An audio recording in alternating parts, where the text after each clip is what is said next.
So hello guys, welcome to our Padhaku Pandit channel. तो आज हम क्लास 10th के कंट्रोल एंड कोऑर्डिनेशन के कुछ इंपॉर्टेंट 40 एमसीक्यूज करेंगे।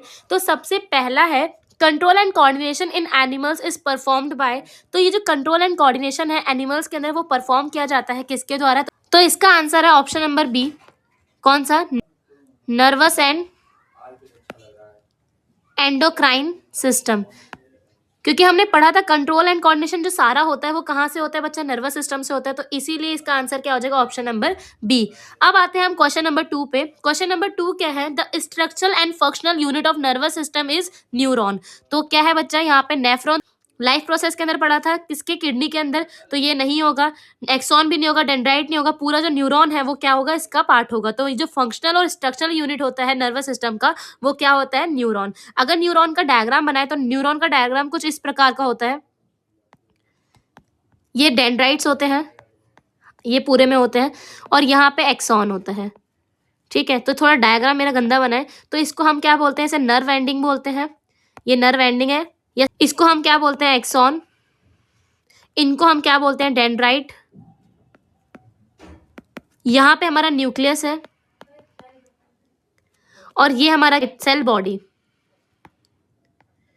ये हमारा क्या है? Cell body. तो ये जो न्यूरॉन का सिस्टम है ये बहुत ही ज्यादा इंपॉर्टेंट है, ये पेपर में कई बार आता है, तो इसीलिए इसको याद करना बहुत जरूरी है। क्वेश्चन नंबर 3 क्या है? The gap between two neurons is called. जो दो न्यूरॉन होते हैं उनके बीच में जो डिफरेंस होता है, अगर जो दो न्यूरॉन्स होते हैं उनके बीच में जो डिफरेंस होता है उसको हम क्या बोलते हैं? साइनेप्स बोलते हैं। तो इसका आंसर क्या हो जाएगा? Answer number A, synapse. तो अब हम आते हैं क्वेश्चन नंबर 4 पे। पूछा गया था largest part of the human brain, तो वो क्या होता है? अगर मैं बोलूँ कि ह्यूमन ब्रेन का जो सबसे बड़ा पार्ट है वो क्या होता है? सेरेब्रम, मतलब बी वाला। उसके बाद हम आते हैं क्वेश्चन नंबर 5 पे। बोला है सेरेब्रम कंट्रोल्स। जो सेरेब्रम होता है वो किस चीज को कंट्रोल करता है? हमारी मेमोरी को, विजन को, ब्रीथिंग को। तो ऐसा नहीं है बच्चा, वो किसको कंट्रोल करता है? हमारे सी पार्ट। सी आंसर इसका, जिसका मतलब है बैलेंस एंड पोस्चर। हमें कहाँ कैसे बैठना है और कैसे हम बैलेंस रहते हैं उसको मेंटेन कौन करता है? हमारा सेरेब्रम। उसके बाद आया क्वेश्चन नंबर 6। पूछा गया था reflex actions are controlled by. जो रिफ्लेक्स एक्शन होते हैं वो किसके द्वारा कंट्रोल किए जाते हैं? रिफ्लेक्स एक्शन का मतलब होता है जिसपे हमें इमीडिएटली इमरजेंसी में रिस्पॉन्स करना हो। तो उस केस में अगर इंफॉर्मेशन हमारे ब्रेन तक गई तब तक शायद इंसान जो है वो ज्यादा बचे भी ना, मर जाए। ठीक। रिफ्लेक्स एक्शन में जो रिस्पॉन्स होता है वो क्या होता है? तुरंत करना होता है। तो ये जो हमारी इंफॉर्मेशन है वो कंट्रोल किया जाता है, वो कहाँ से किया जाता है? स्पाइनल कोड के थ्रू। तो इसका आंसर क्या हो जाएगा? बी, हमारा स्पाइनल कोड।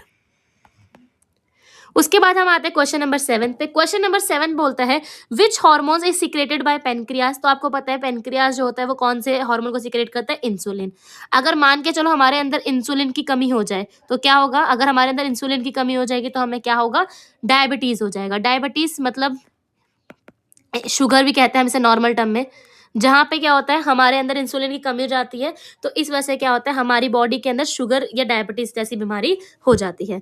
उसके बाद आता है क्वेश्चन नंबर 8। बोला है plant hormone that causes cell elongation is. तो यहाँ पे सेल इलोंगेशन कौन करता है? हमारा ऑक्सिन करता है। तो हमने पता है कि इसका आंसर क्या होगा? ऑक्सिन। तो अब आता है question number 9। Which hormone causes fight और फ्लाइट रिएक्शन। फाइट और फ्लाइट रिएक्शन किसे हम बोलते हैं? इसका आंसर होगा ऑप्शन नंबर सी। कौन सा? हमारा एड्रेनल। एड्रेनलिन जो हमारा हार्मोन होता है वो क्या होता है बच्चा? जिसको हम फाइट और फ्लाइट रिएक्शन भी कहते हैं। क्वेश्चन नंबर 10th है electrical impulse in human travel fastest. ये जो हमारी इलेक्ट्रिकल इम्पल्स होती हैं वो ट्रेवल करती हैं फास्टेस्ट कहाँ पे? हमारे नर्वस में। तो हमारी नर्व्स जो होती है, सॉरी, तो उनके अंदर इसका आंसर क्या हो जाएगा? डी। हमारी नर्व्स के अंदर ये जो इलेक्ट्रिकल इम्पल्सेस है वो पास करते हैं। क्वेश्चन नंबर 11 क्या है? Movement of plant in response to light. आपको पता है कि हमारे जब भी मूवमेंट ऑफ प्लांट्स हो रही हो लाइट के, मतलब जहां पे सूर्य की रोशनी में, तो उसे हम क्या बोलते हैं? फोटोट्रोपिज्म बोलते हैं। तो इसका आंसर क्या हो जाएगा? हमारा answer number C. Question number 12 क्या है? Part of the brain that control heart beat and breathing. हमारी हार्ट बीट और ब्रीथिंग कौन कंट्रोल करता है? हमारे जो हार्ट बीट है या फिर ब्रीथिंग है, दोनों ही इनवॉलंटरी एक्टिविटीज है। इनवॉलंटरी एक्टिविटीज क्या होती हैं? तो देखो दो तरह की एक्टिविटीज होती है, एक होती है वॉलंटरी और एक होती है हमारी इनवॉलंटरी।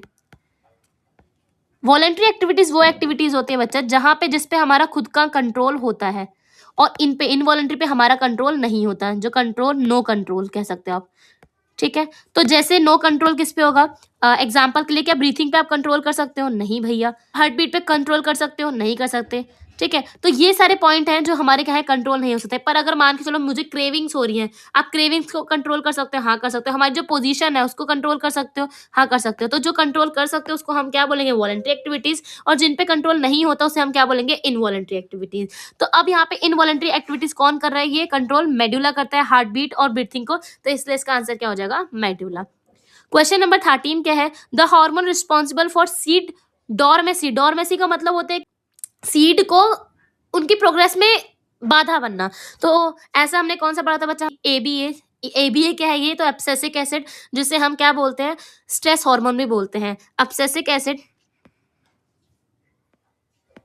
एसिड जिसको हम क्या बोलते हैं, हम स्ट्रेस हार्मोन भी बोलते हैं। ठीक है, तो इसका आंसर क्या होगा, एब्सेसिक एसिड। उसके बाद आता है क्वेश्चन नंबर 14, बोला है the peripheral nervous system consist of, मैं वो चीज पढ़ी होगी, एक होता है हमारा सीएनएस और एक होता है पीएनएस। सीएनएस का मतलब होता है जो भी सारे सेंटर नर्वस सिस्टम, और पीएनएस मतलब होता है पेरिफेरल नर्वस सिस्टम। तो यहाँ पे ये जो काम है वो सारे क्या होते हैं, सेकेंडरी काम होते हैं, और जो मेन काम होते हैं वो सेंटर के थ्रू देखे जाते हैं। यहाँ पे भी जो सेंटर, जैसे ब्रेन का हो गया या फिर स्पाइनल कोड हो गया, इसके काम जो है वो खुद करेगा ब्रेन, ठीक है, मतलब सेंटर में आएगा, और बाकी जो काम है वो क्या आएंगे, पीएनएस में आएंगे। तो ब्रेन और स्पाइनल कोड दोनों यहाँ से निकल जाएंगे, ब्रेन एंड स्पाइनल कोड दोनों भी बाहर हो जाएंगे। तो लास्ट क्या बचा, बचा क्रेनियल एंड स्पाइनल जो कोड है, नर्व्स है, वो इसका आंसर हो जाएगा, मतलब आंसर नंबर डी। अब करते हैं हम क्वेश्चन नंबर 15। क्वेश्चन नंबर 15 बोला है कि कौन सी मास्टर ग्लैंड है। तो आपको पता होगा कि मास्टर ग्लैंड कौन सी है, पिट्यूटरी ग्लैंड को मास्टर ग्लैंड बोलते हैं। तो इस वजह से इसका आंसर क्या हो जाएगा, answer number C. Question number 16 क्या बोलता है, विच हार्मोन रेगुलेट्स मेटाबॉलिज्म। तो मेटाबॉलिज्म कौन सा हार्मोन रेगुलेट करता है, तो वो कौन सा है बच्चा, हमारा थायरॉक्सिन। अगर यहाँ पे हमारी बॉडी के अंदर थायरॉक्सिन की मात्रा कम हो जाए तो हमें क्या होगा, थायराइड बीमारी जो है वो हो जाती है। और ये कहाँ पे है, तो ये हमारे नेक के एरिया के पास होता है। तो इस वजह से इसका आंसर क्या हो जाएगा, थायरॉक्सिन। क्वेश्चन नंबर 7 है, tendrils coiled around support due to thigmotropism. जो थिग्मोट्रोपिज्म होता है उसकी वजह से ये जो टेंड्राइल की कॉइल बनती है, उसकी किसकी वजह से बनती है, थिग्मोट्रोपिज्म के थ्रू बनती है। उसके बाद आया हमारा question number 18, the part of the neuron that receive message. ऐसा कौन सा पार्ट है न्यूरॉन का जो मैसेज रिसीव करता है। तो मैंने बताया था कि यहाँ पे जो हमारा ये क्या बोलते हैं, डेंड्राइट होते हैं, वही इंफॉर्मेशन को गैदर करते हैं। तो इसका आंसर क्या हो जाएगा, answer number B, dendrite. Question number 19 क्या है, which system works more slowly but last is longer. मतलब कि ऐसा कौन सा सिस्टम है जो वर्क तो धीरे धीरे बहुत करता है पर उसके बाद लंबे समय तक रहता है। तो वो क्या है, हमारा एंडोक्राइन सिस्टम। ठीक है, तो इसका आंसर क्या हो जाएगा, हमारा एंडोक्राइन सिस्टम। उसके बाद आता है क्वेश्चन नंबर 20। क्वेश्चन नंबर 20 है, tropic movement in plants are. जो ट्रॉपिक मूवमेंट होती है प्लांट्स की, वो क्या होती है, ग्रोथ रिलेटेड होती है। तो इसका आंसर क्या हो जाएगा, आंसर नंबर 20 का आंसर क्या हो जाएगा, हमारा B, growth related. Question number 21 है, the hormone that promote cell division. तो हमें पता है कि इसका आंसर क्या होगा, ऑप्शन नंबर बी, साइटोकिनीज। अब ये साइटोकिनीज ही क्यों है, क्योंकि साइटो का मतलब होता है सेल और किनीज का मतलब होता है, किनिन का मतलब होता है डिवीजन। तो यहाँ पे सेल डिवीजन कौन करेगा, हमारा साइटोकिनीज करेगा। क्वेश्चन नंबर 22 पे आते हैं। 22 है, touch me not plant shows. वो कौन सा, जो टच मी नॉट प्लांट है वो कौन सा फीचर दिखाता है खुद में। तो बच्चे नेस्टिक मूवमेंट होता है। नेस्टिक मूवमेंट का मतलब होता है, आपने चैप्टर के अंदर दो तरह के पढ़ोगे, एक इंडिपेंडेंट ग्रोथ और एक होता है डिपेंडेंट। तो इंडिपेंडेंट में कौन आया था, हमारा छुई मुई का प्लांट आया था। तो इस वजह से यहाँ का क्या, इसका मतलब क्या है, नेस्टिक मूवमेंट कौन करता है, हमारा टच मी नॉट प्लांट करता है। ठीक है, उसके बाद आता है question number 23, the sympathetic nervous system prepare the body for emergency situation. मैंने बताया अभी बताया कुछ देर पहले कि जब भी हमारे अंदर रिफ्लेक्स एक्शन होता है तो उसमें क्या इमरजेंसी सिचुएशन होती है। तो इसीलिए यहाँ पे क्या होगा, इसका answer emergency situations. Question number 24 क्या बोलते हैं, रूट्स ग्रो डाउनवर्ड। जो रूट्स है वो ग्रो कर रही है डाउनवर्ड। तो ये क्या है, एक पॉजिटिव जियोट्रोपिज्म है ना, जियोट्रोपिज्म है ये, पर एक होता है नेगेटिव और एक होता है पॉजिटिव। नेगेटिव मतलब वो उसी डायरेक्शन में हो रहा है, तो ये क्या हो जाएगा, हमारा पॉजिटिव जियोट्रोपिज्म हो जाएगा। जियोट्रोपिज्म का मतलब नीचे की ओर ही खींचती ग्रेविटी और उसी साइड जा भी रहे वो, तो यहाँ पे क्या हो जाएगा, हमारा पॉजिटिव जियोट्रोपिज्म। क्वेश्चन नंबर 25 क्या है, which hormone control sugar level in blood. ये क्वेश्चन अभी मैंने आपको बताया कौन करता है, ये हमारा इंसुलिन करता है। तो इसका आंसर क्या हो जाएगा, हमारा इंसुलिन। उसके बाद क्वेश्चन नंबर 26 है, which part of the brain controls emotions and hunger. Hunger और इमोशंस को कौन करता है? हमारा हाइपोथैलेमस इसका आंसर हो जाएगा। ठीक है, ये भी हमारा ब्रेन का पार्ट है जो हमारे इमोशंस को, हमारे हंगर को कंट्रोल करता है। उसके बाद आते हैं हम क्वेश्चन, ये रहा, ये फोटो देखो, यहाँ पे लिखा भी है मैंने, ये जो ये वाला पोर्शन है वो क्या है? हमारा हाइपोथैलेमस, जो कंट्रोल करता है हमारे इमोशंस या हंगर्स पे। ठीक है, तो इसका आंसर क्या हो जाएगा? Option number B, hypothalamus. Question number 27 क्या है? रिफ्लेक्स एक्शन आर पहला देखो ऑप्शन क्या है? वॉलेंट्री होते हैं, स्लो होते हैं, इनवॉलेंट्री होते हैं, या फिर ऑलवेज कंट्रोल बाय ब्रेन। तो भैया ब्रेन से तो कंट्रोल नहीं किए जाते, स्लो भी नहीं होते, ये क्या होता है? इनवॉलेंट्री एक्टिविटी है, हम चाह के भी नहीं रोक पाते, जैसे नी जर्क हो गया, या फिर क्या बोलते हैं, अचानक से हमने गर्म चीज पे हाथ रखा तो हमें हाथ हटाना ही पड़ता है, तो ये क्या है? इनवॉलेंट्री, इस पे हमारा कंट्रोल नहीं है। तो reflex actions are involuntary actions. अब आते हैं हम क्वेश्चन नंबर 28। क्वेश्चन नंबर 28 बोल रहा है कि the movement of a plant towards water, अगर पानी की तरफ हमारा मूवमेंट हो रहा है प्लांट का, तो वो क्या होगा? हाइड्रोट्रोपिज्म। याद करने का तरीका भी ऐसा है कि पानी का फॉर्मूला क्या होता है? H2O, तो हाइड्रोजन आ रहा है, तो यहाँ पे हाइड्रो कहीं आएगा, तो वो क्या होगा? हमारा पानी से रिलेटेड है। सेम ऐसी सनलाइट का क्या है? सनलाइट मतलब फोटो कब अच्छी आती है? सनलाइट जब मतलब लाइट अच्छी आ रही हो, तो इसलिए फोटोट्रोपिज्म क्या हो जाएगा हमारा? सनलाइट के लिए हो जाएगा। और सेम अगर जियो मत, जहाँ पे ग्रेविटी की बात करें, जी से ग्रेविटी, जी से जियोट्रोपिज्म, तो जब भी ग्रेविटी की बात करें तो वो क्या हो जाएगा? जियोट्रोपिज्म हो जाएगा। तो ऐसे ही सारे याद हो जाएंगे। ठीक है, तो उसके बाद हम आते हैं किस पे? क्वेश्चन नंबर 29 पे। क्वेश्चन नंबर 29 क्या बोलते हैं? Which gland secrete thyroxine? तो थायरॉक्सिन जो कौन करता है? तो इसका ऑप्शन क्या है?